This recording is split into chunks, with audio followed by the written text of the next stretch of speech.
What drives a champion to rise, fall, and rise again? In this podcast, we uncover the extraordinary journey of Tiger Woods, from his record-breaking wins to the challenges that tested his spirit. This is a story of passion, perseverance, and an unbreakable will to win.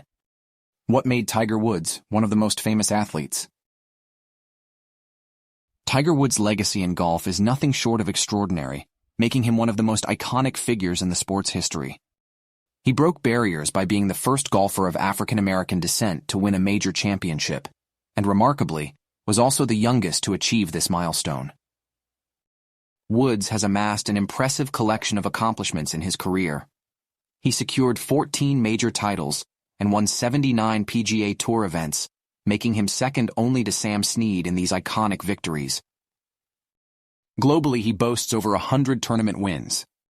Among his many records, Woods holds the longest streak of consecutive cuts made at 142, spanning nearly 8 years, and has been ranked number 1 in the world for a record 683 weeks. Furthermore, he has been recognized as Player of the Year, a record-breaking 11 times, and clinched the annual scoring title 9 times. Throughout his career, Woods accumulated over $110 million in official prize money, setting yet another benchmark. The tournaments in which Woods participated often broke attendance and television viewership records worldwide. His engaging personality and unmatched performance on the golf course significantly contributed to the tremendous increase in PGA Tour purses, from $67 million during his rookie year in 1996 to a staggering $363 million in the 2017 to 2018 season. During this period, the average tour purse surged from $1.5 million to $7.4 million. Woods' influence financially transcended his individual earnings, contributing to the enrichment of over 400 tour professionals who became millionaires as a result. Woods' impact on golf was profound, fundamentally shifting the sport's athletic, social, cultural, and financial dimensions. At the pinnacle of his career, golf surpassed the NFL and NBA in television ratings. Woods served as a brand ambassador for high-profile companies such as Nike, American Express, Disney, Gillette, General Motors, Rolex, Accenture, Gatorade, General Mills, and EA Sports. He was highly visible in diverse media, from TV commercials to billboards, magazines, and newspapers. Fans clamorously greeted him wherever he traveled, be it France, Thailand, England, Japan, Germany, South Africa, Australia, or Dubai, while royalty and political leaders sought his company. Corporations eagerly vied for his endorsement, and many admired him, from rock stars to Hollywood actors. For nearly 20 years, Woods was arguably the most renowned athlete globally. Despite his dominance in golf, Woods led a rather solitary life. An introvert at heart, his preferences leaned towards playing video games, watching TV, or practicing alone. His childhood, spent largely in solitude in his bedroom rather than with peers or friends, shaped this aspect of his personality. As an only child, Woods learned early on to rely solely on his parents, an attitude instilled by them.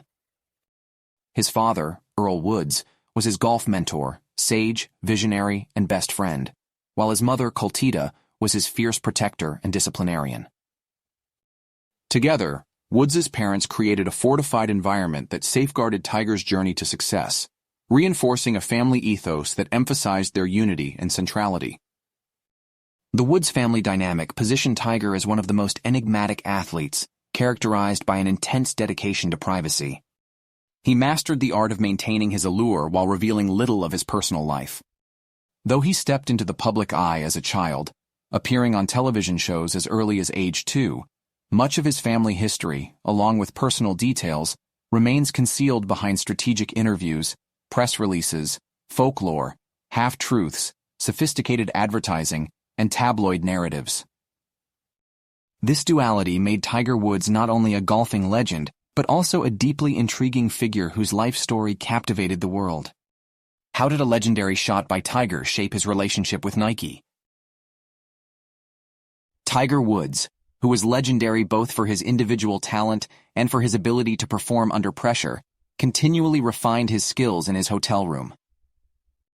Whether alone or with friends, he practiced chipping shots with precision, aiming blindly over a bed into a bathroom cup, consistently hitting remarkable shots.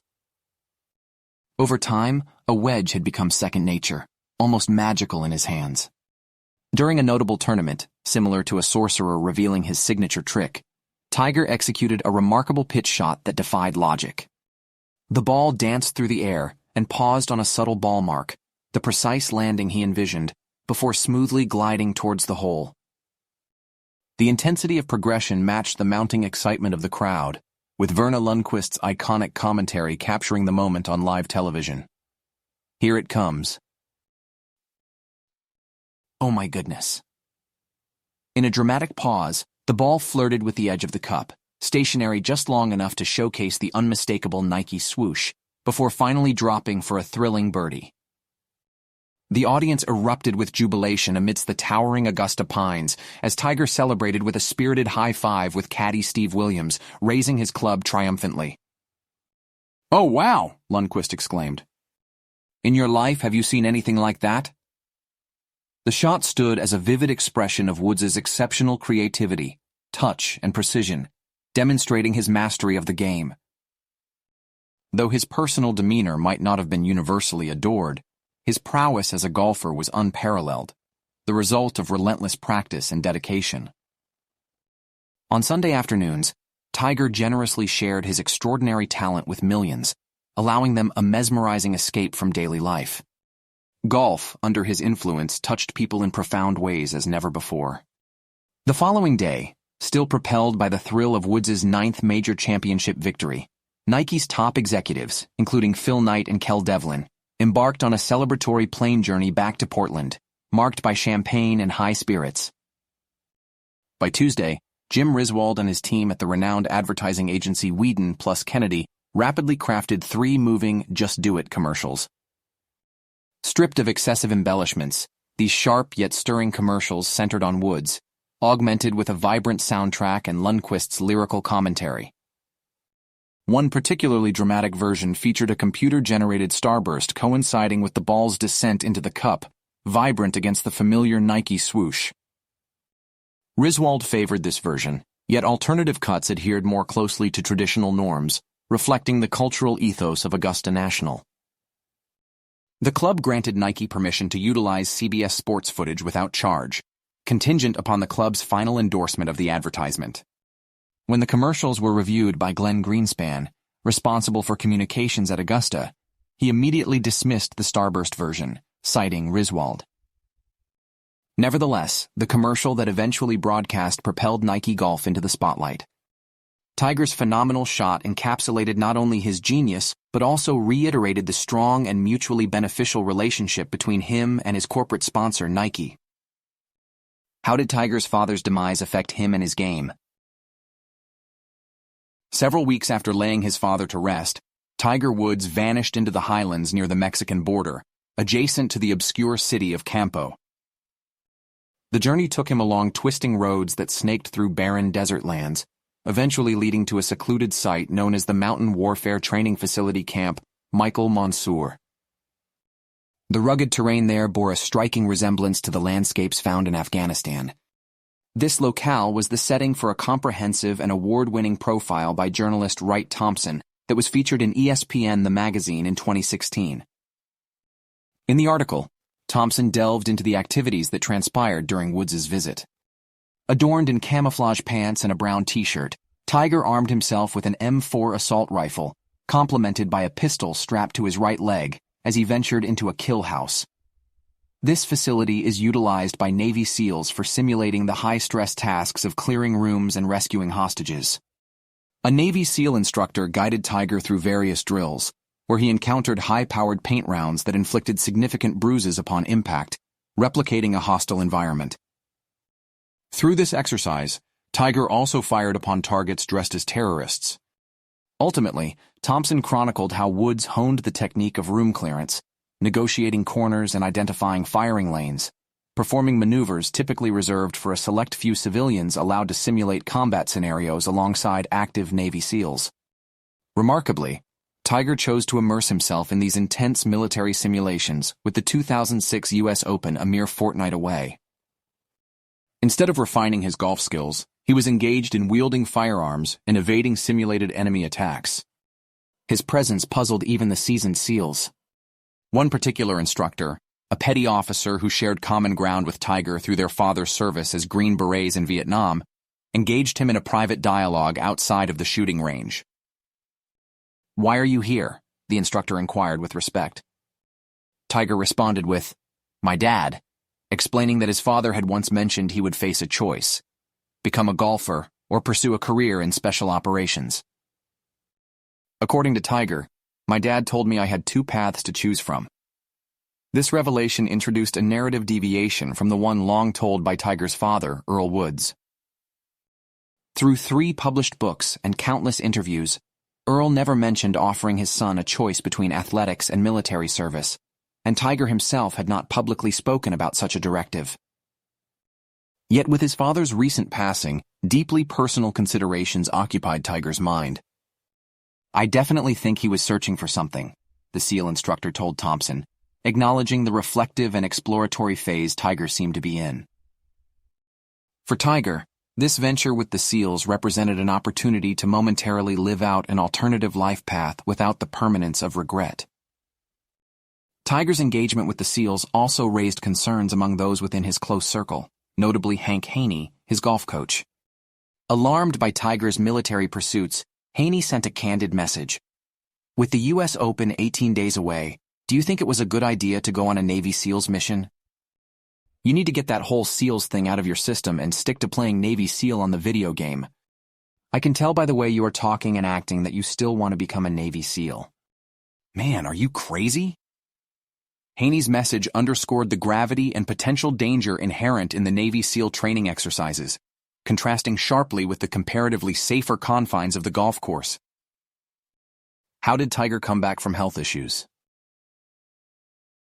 The following day, Tiger Woods withdrew from his anticipated press conference at the Genesis tournament, citing medical advice to keep his activities to a minimum. Despite participating in 2 tournaments, Woods was unable to advance beyond the second round in either, and subsequently decided to pause his return to competitive golf. His appearances were limited to a brief media tour in New York City in March to promote his new book. After this, he largely retreated from the public view until making an appearance in April for the Masters tournament. Even after almost 2 months of rest aimed at recovering his back, Woods found that the pain persisted and affected his ability to swing a golf club effectively. Despite his physical limitations, he made his way to Augusta, Georgia. There, he attended the storied Champions Dinner, where he was seated next to Mark O'Meara, with whom he had a complicated but deep friendship. The pair had not communicated much since Woods missed O'Meara's induction into the Golf Hall of Fame, nor had Woods replied to O'Meara's messages ahead of the Masters. However, being at Augusta brought a resurgence of camaraderie, as Woods found joy in reconnecting with O'Meara, who fondly still referred to him as the Kid. In a tender moment, Woods openly expressed his affection, saying, "I love you." O'Meara, while moved, was left pondering the enigma of Woods. Even though he probably knew Tiger better than most on the professional circuit, O'Meara often questioned why Woods was so erratic in maintaining communication, frequently disappearing without a word. Still, when they did meet, Woods made it seem like a heartfelt reunion with a cherished friend. During their conversation, O'Meara inquired about how Woods was feeling. Woods candidly shared that he had good and bad days and lowered his defenses enough to admit that his back was in severe pain. He also mentioned suspecting that his collaboration with coach Sean Foley may have worsened his condition. The honest dialogue took O'Meara back to their days as neighbors in Isleworth, reminiscing on how their friendship flourished during casual rounds of golf. The conversation rekindled O'Meara's affection for Woods. The next day, O'Meara was briefly interviewed by Golf Channel's Rich Lerner following the last practice round. When asked about Woods' condition, O'Meara chose not to disclose the personal conversation, opting instead for a discreet response about Woods having good and bad days. That night around 2 a.m., O'Meara awoke and noticed a notification on his phone. It was a text from Woods, expressing brotherly love and a request for discretion about his health issues to the media. Thank you for tuning into our podcast. Follow us for more engaging episodes and explore fresh, exciting topics every day. With over 1,000 free podcasts available on our app, There's always something new waiting for you. Check out the link in our About Us section. Don't forget to rate our channel and share your feedback. We value your thoughts and can't wait to hear from you.